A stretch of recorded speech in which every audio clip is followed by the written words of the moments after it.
saya hormati Pak Dhani dan semua jajaran, saya hormati. Saya sepakat dengan yang disampaikan oleh Pak Herman. Ini kok bahan yang Bapak sampaikan ke kami ini kesannya hanya formalitas begitu Pak ya.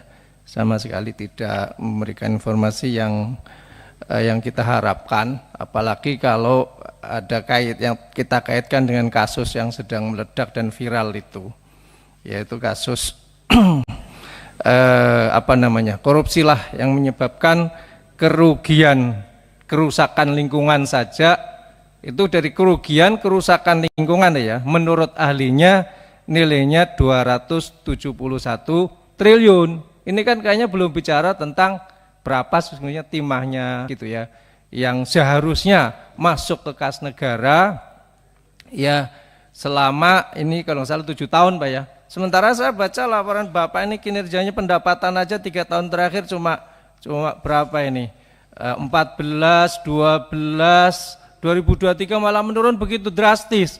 Jangan-jangan 7 tahun mungkin cuma 60 triliun pendapatan nih Pak ya. Apalagi ini terakhir 2023 rugi 450 miliar.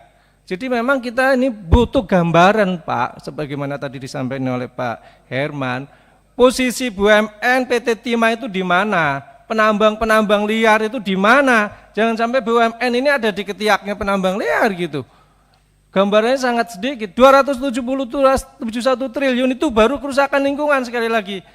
Berapa materi yang sesungguhnya timah yang dikeruk yang tidak masuk, yang seharusnya masuk ke kas negara itu berapa? 271 triliun. Saya pengen kasih gambaran ke Bapak, walaupun saya yakin Bapak mungkin sudah banyak tahu. Uang terbesar, pecahan kita terbesar Pak, 100.000 rupiah ini.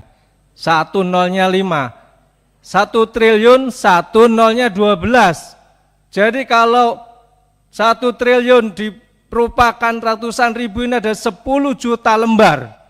Ya, kalau ini anggap panjangnya 15 cm Bapak, kita jejer ini 1 triliun itu panjangnya dengan ratusan ribu ini 1.500 km. Saya tinggal di Surabaya Pak. Di sana ada perbatasan kota Surabaya dengan kota Sidoarjo, ada namanya Bundaran Waru. Kemudian di Jakarta ada Monas yang menjulang tinggi itu. Dari Bundaran Waru ya sampai Monas itu panjangnya lewat tol 750 km. 1 triliun itu kalau seratusan ribu itu disambung dari Bundaran Waru sampai Monas, balik lagi sampai Bundaran Waru Pak. Itu baru 1 triliun. Ini 271 triliun. Itu baru kerusakan lingkungannya saja. Maka saya saya mudah mencerna apa yang dikatakan oleh Prof. Mahfud MD itu yang beliau menyetir dari statementnya Abraham Samad, mantan ketua KPK itu.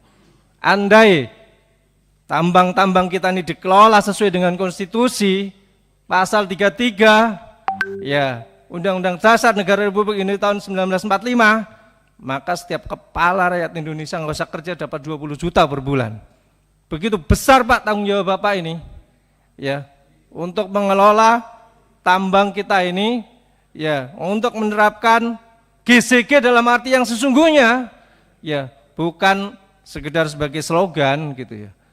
Oleh karena itu Bapak mesti tahu, Bapak posisinya di mana. Kalau Pak Dhani tadi bilang sedang menjabat dirut baru belum 1 tahun, Bapak kan juga punya jajaran. Pasti juga ada orang-orang lama, ya. Karena kalau kita membaca dari kasus yang terjadi itu, yang korupsi itu gerombolan Pak, dan sebagian juga dari unsur manajemen timah itu sendiri. Jadi nggak mungkin nggak tahu, dan Bapak memang harus tahu, sebagaimana disampaikan oleh Pak Herman tadi. Ya, ini lingkungannya di mana, areanya kita mana, wilayah kita tuh mana, siapa saja. Jangan sampai ada pembiaran atau jangan sampai malah fasilitas BUMN dimanfaatkan oleh mereka. Gitu. Jadi manajemen harus jelas mengambil posisinya. Ya, bukan tidak tahu atau bukan tidak mau tahu atau malah ya yang jelas tidak boleh terjadi. Ya, jangan sampai kita menjadi bagian dari orang-orang yang melakukan kegiatan yang merugikan negara. Jadi saya fokus di itu aja Pak. Ya, intinya bagaimana ya manajemen ini memperbaiki ya bisnis perusahaan ini dengan sebaik-baiknya dengan menerapkan GCG. Ya, rasanya mules Pak kalau baca ininya Bapak ini. Ya, bahan yang disampaikan Bapak ini dengan membandingkan kasus yang terjadi itu baru satu kasus. Saya yakin masih banyak juga kasus-kasus yang lain. Saya kira itu aja pimpinan. Terima kasih. Biar diteruskan oleh teman-teman yang lain. Mohon maaf kalau ada kekurangan. Assalamualaikum warahmatullahi wabarakatuh.